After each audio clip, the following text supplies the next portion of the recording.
All right, guys, we're going to walk through a little introduction to Boethius, who is arguably the most important figure in the early Middle Ages. So I just want to give you a sense of his importance, give you a sense of context, so that when you dive into the constellation of philosophy, hopefully you'll feel like you're in a little bit more familiar territory. I know it's going to be strange and it's going to take some work one way or the other. Let's start with this quote from C.S. Lewis. You can see here that according to Lewis, who was himself a medieval scholar, acquiring a taste for the consolation is almost to become naturalized in the Middle Ages. So, I mean, I don't know that any of us is going to get to the point of having a quote unquote taste for this book, but understanding it, you can see, really does situate you in the worldview of the medieval mind. And just look at this. This is what happens when I Google the consolation of philosophy and just hit enter on the image search. You can see the number of texts here. These are all translations. There's a few works of art scattered in there, but most of these are just like copies of different translations of this work. And this isn't near all of them. I mean, there's just hundreds, and they're all over the place. It's because this guy's work is seminal. It's really, really important in the development of Christian thought. Just right around the fall of Rome. Look at this again. You can see the number of artworks that depict Boethius and philosophy. It's just over and over and over again. So this guy, I just conveying to you again, this guy is incredibly important. So before moving on, let's get a sense for what was going on in his life, because again, we're reading Chaucer right now, so we're backing up historically close to 1,000 years, and so we need to understand like what was going on in his life and context. And I can think of really no better way of doing that than by offering you some of the finest musical entertainment that I think our era has to offer. In 311, persecution was done when Galerius established toleration. But in 325, Nicaea did not, and they banned Arian interpretations. Then in 378, Visigoths infiltrate only 2 years before Theodore. He ends toleration and sets up a state religion known to us as Nicene Christianity. In 405, the Word of God is still alive, and Jerome is straight up writing it in Latin. When after 5 years more, Visigoths come to the door and inspire a young bishop named Augustine to write the COG in 426, but soon their fears would take the new name of Attila, who came in 452, but he didn't break through. I guess Leo taught him not to be a killer. But the breakdown came in 476. Odoacer took charge of the city. It's the fall of Rome, that great empire shed a tear. Kisses really is a pity. Now Attila did come in 493. Theodoric, whom you should never trust, he whacked Odoacer and he made himself king, propped up by my man Boethius, who wrote the Consolation in 524, not long before he made his trip to heaven. Okay, so actually that was a little embarrassing, and it's really nice that I can do that without having to look you in the eye. Okay, so there it is. That's the wrap for the timeline for this year. If you want to use that to help you memorize the timeline, it would make my heart feel good.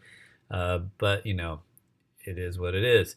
Okay, so anyway, things you should note there are, first of all, that Christianity has got traction. Okay, Christianity is now not only tolerated, it's not only refined, okay, with the doctrine of the Trinity and the doctrine of the two natures of Christ, but it is now law. I mean, it's like official. The powers that rule over Europe this time are largely Christian. Now, there are barbarian tribes up north still, and the gospel is moving in that direction. But by and large, what we think of as Rome is now totally Christianized. Okay, so there's the Visigoths are pounding away, and they are constantly kind of hitting Rome, and then just before Boethius comes on the scene, literally 4 years before his birth, Rome officially falls. Now, what does that mean? Rome's does it literally just fall to the ground? Well, I mean, not quite. No, it just means that the last Roman emperor, gone.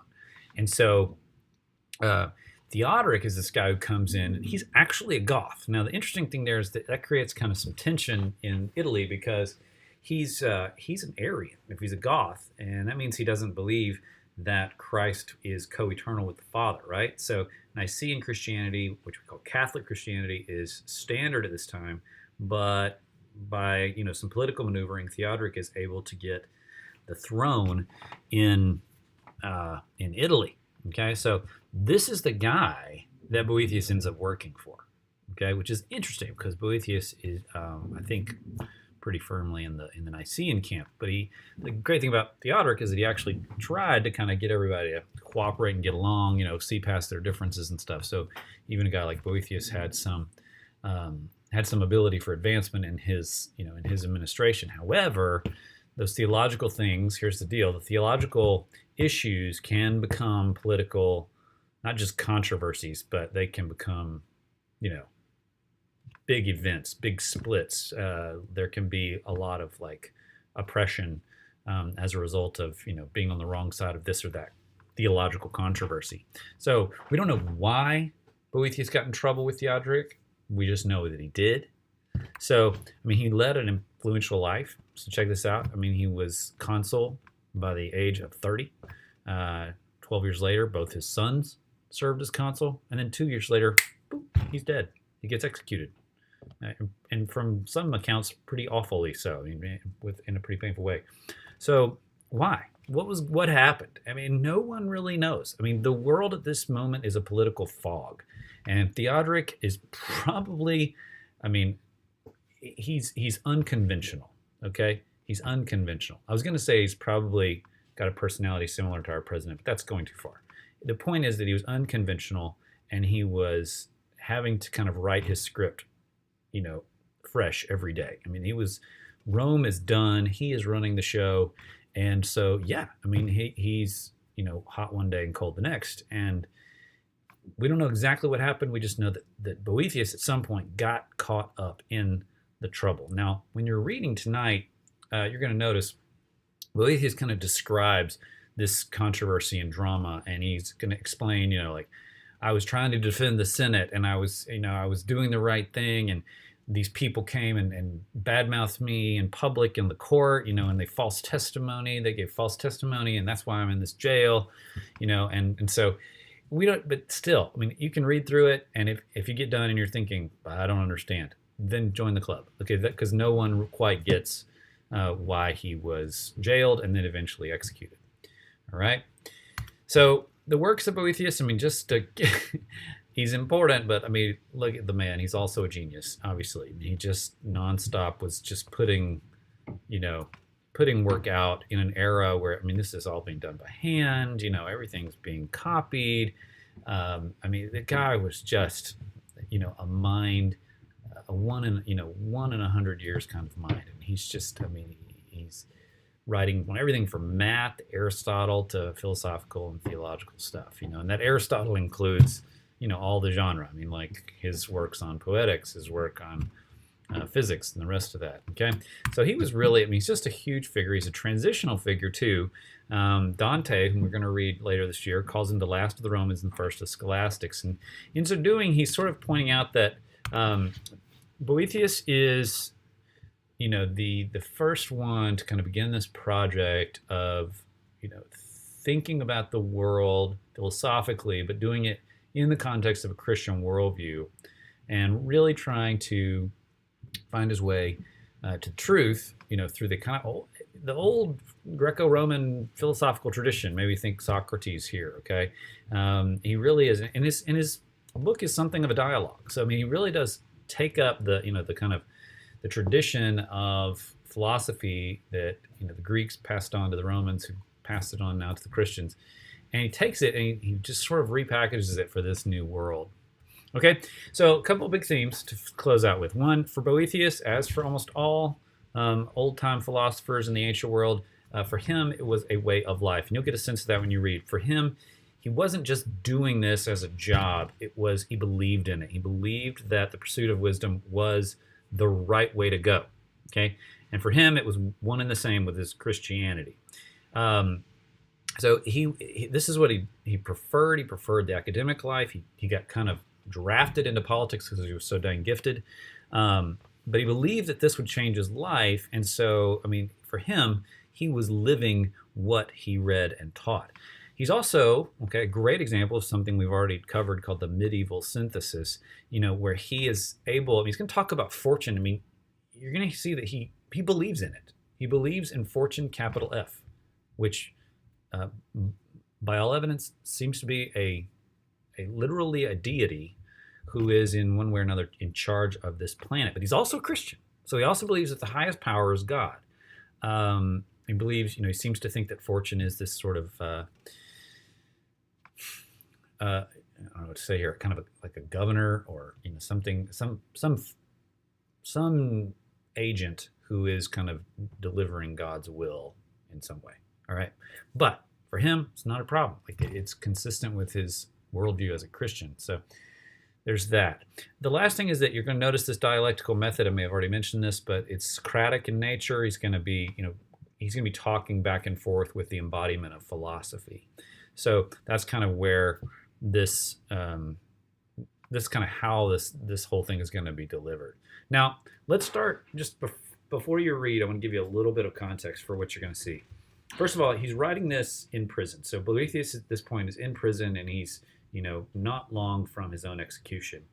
And he writes this text as a means of comforting or consoling himself in this time. And so he's facing, easily the worst circumstances of his life. And it's like he's in this prison cell and decides, I'm going to think my way out of this. He's like, I know the truth.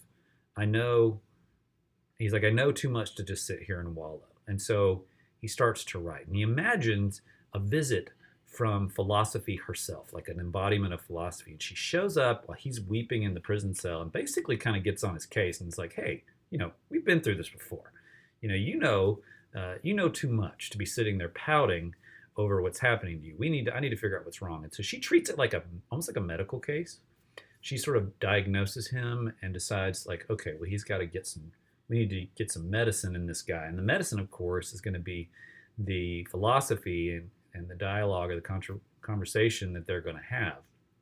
So he's writing this in prison. He meets philosophy. She comes along. And the place where you're starting is where he's basically going to say to philosophy, here's my case, not just against the people who put him in prison, but against fortune herself.